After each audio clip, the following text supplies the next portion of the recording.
Assalamualaikum warahmatullahi wabarakatuh. Salam sejahtera bagi kita semua. Shalom, Om Swastiastu, Namo Buddhaya, salam kebajikan.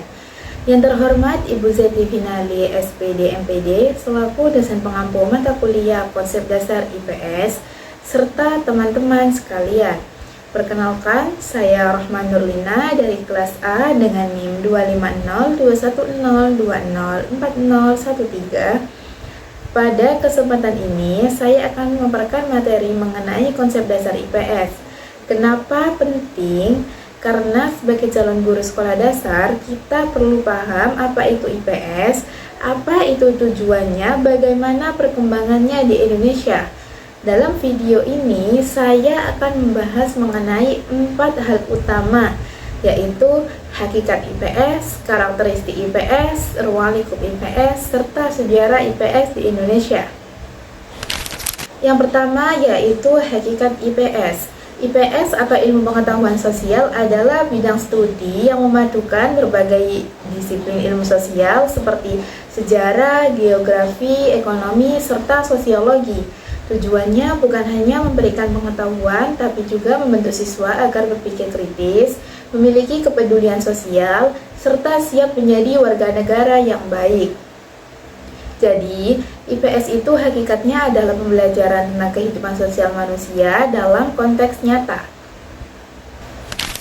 Ruang lingkup IPS. Ruang lingkup IPS di sekolah dasar dapat mencakup 4 bidang utama, yaitu yang pertama sejarah. Sejarah yaitu mengajarkan peristiwa masa lalu agar siswa paham perkembangan bangsanya. Contoh, Candi Borobudur sebagai peninggalan kerajaan, Bapak Soekarno-Hatta sebagai Bapak Proklamator, serta bendera pusaka yang dijahit oleh Ibu Fatmawati sebagai simbol perjuangan bangsa Indonesia.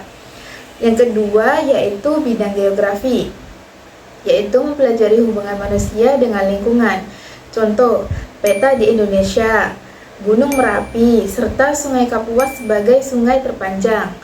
Yang ketiga di bidang ekonomi, yaitu kegiatan produksi, distribusi, dan konsumsi. Contoh, jual beli di pasar tradisional, kita menabung di celengan ayam, serta kita mengenal petani dan pedagang sebagai pekerjaan orang di sekitar kita. Yang keempat yaitu bidang sosiologi, membahas bagaimana manusia berinteraksi dalam kelompok sosial. Contoh, gotong royong membersihkan kelas, kerjasama saat piket kelas, serta pemilihan ketua kelas sebagai bentuk demokrasi sederhana di sekolah. Itulah keempat ruang lingkup utama dan pelajaran IPS di sekolah dasar, tetapi dapat mencakup aspek penting di dalam kehidupan sosial. Yang keempat yaitu sejarah IPS di Indonesia. IPS di Indonesia mulai dikenal sejak kurikulum tahun 1975. Awalnya, IPS bukan mata pelajaran yang tunggal, melainkan gabungan dari beberapa mata pelajaran ilmu sosial seperti sejarah, geografi, ekonomi, serta sosiologi. Namun, karena dirasa lebih praktis dan lebih mudah dipahami sebagai siswa sekolah dasar, akhirnya IPS disatukan sebagai satu mata pelajaran.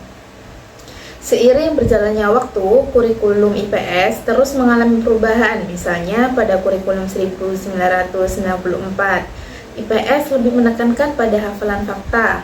Kemudian di KTSP 2006, pembelajaran IPS mulai diarahkan agar siswa aktif mencari informasi. Kemudian di kurikulum 2013, IPS lebih terintegrasi dengan pendekatan tematik. Dan sekarang di era Merdeka Belajar, IPS didorong untuk lebih kontekstual, artinya dekat dengan kehidupan sehari-hari siswa. Perubahan-perubahan ini menunjukkan bahwa pembelajaran IPS itu selalu menyesuaikan dengan kebutuhan masyarakat dan perkembangan zaman. Jadi, IPS di SD bukan hanya hafalan pembelajaran sosial, tetapi sebagai sarana untuk membentuk anak-anak agar lebih peka, kritis, dan peduli terhadap lingkungannya. Dengan begitu, IPS menjadi pembelajaran yang bermakna dan relevan dengan kehidupan sehari-hari seorang siswa. Demikian pemaparan saya mengenai konsep dasar IPS. Semoga bermanfaat bagi kita semua. Saya mohon maaf apabila dalam penyampaian ini terdapat kekeliruan atau kata-kata yang kurang berkenan. Terima kasih atas perhatiannya Ibu Zati Finali SPD MPD selaku dosen pengampu mata kuliah konsep dasar IPS serta teman-teman sekalian. Wassalamualaikum warahmatullahi wabarakatuh.